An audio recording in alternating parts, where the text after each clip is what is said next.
Hello, I hope everyone is doing well. Today's story is going to be very scary. So put on your headphones, close your eyes, and feel the story. Let's start the first story. I was drinking and smoking and popping pills early on the first of the month. I got cash from the bank and put $200 in my backpack. Did some shopping and stuffed that in my backpack too. Bought a carton of cigs and stuffed those too.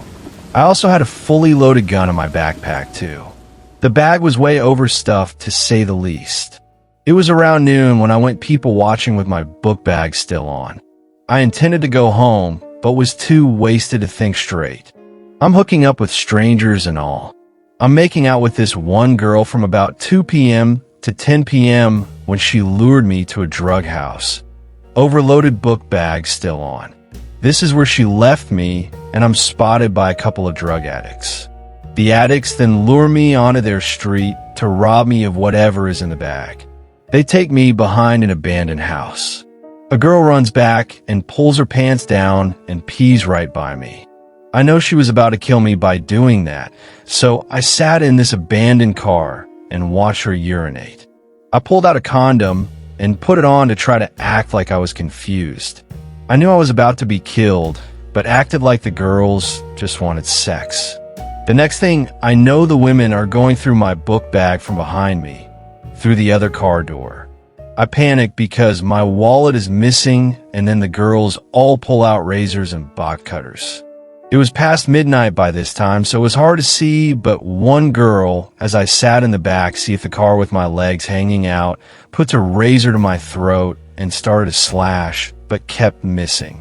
I immediately took my bag off and reached for my gun that was in the bag, and as soon as I pulled the gun out, she took the gun away from me. I knew she was about to shoot me with my own gun, but it slipped out of her hand and into the darkness, making a very loud sound. Still in the dark, she puts the razor back to my throat, trying to find my neck, but I avoided her by inches. The women then snatch my bag. My wallet and keys fall out onto the ground, and they run away. My bag got taken, but I kept my life. I was almost cartel, killed by women with razors. Now, let's begin the second story. I have cerebral palsy, but I have always worked while at and after leaving college, sometimes having 2 or 3 jobs at a time. When this incident happened, I was 22, renting my bungalow and living alone. I was going to work. My main job at the time was as a dance, fitness, and play therapy assistant to a group of therapists working for young people with physical, learning disabilities, and extreme behavior disorders. As I'm a full-time wheelchair user, I had to use a cab to travel to and from work, and although most of the guys driving for the cab fare were solid and really nice, there were a few dodgy ones, as in most walks of life. I could transfer quite easily, so all the drivers had to do was hold my wheelchair steady, then fold it up, then put it in the boot. On this day, the guy turned up at 8:30 a.m., late, and I proceeded to transfer. I felt him right up close behind me. His hand brushed lightly over my back and bottom. It's worth mentioning that I had slight issues with this man before, mostly making smutty remarks and asking me out for a drink. I said no, and he got slightly nasty, and I ended up having to report it to the firm. As I'm disabled, there wasn't much I could do, as I was holding myself up, and I couldn't let go of the door. I swore at him, managing to swing round to sit in the car, and told him never to do that. He just laughed and smirked. We started to drive.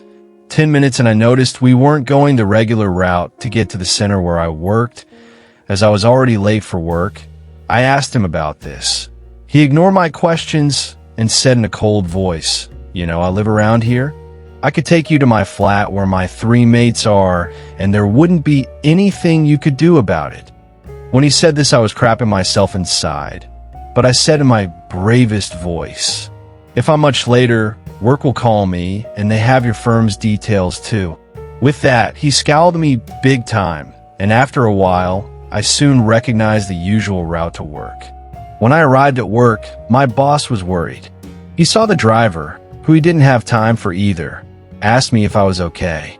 After a while, I was able to tell my supervisor what had happened, and she first called the cab firm, and then the police who came to interview me at work, and then talked to the man.